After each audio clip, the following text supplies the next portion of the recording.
So Meralco at saka Phoenix, no, triple overtime.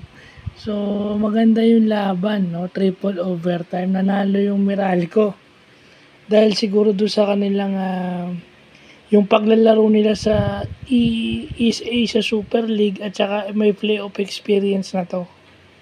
So sanay na to sa labang dikitan at saka syempre yung mga nakakalaban nito di kalibre na mga international players sa Asia at sa Southeast Asia. So yung experience nila na lumalaban internationally nag-bear fruit itong quarterfinals game nila against Phoenix, no, twice to beat ang Phoenix pero meron silang sudden death.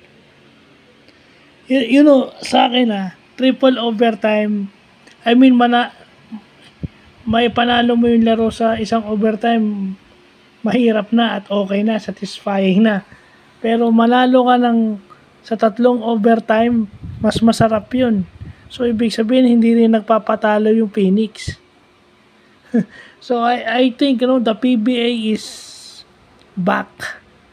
Kaso lang kasi na ano lang sila na, you know, yung kanilang mga teams is hindi na nanalo.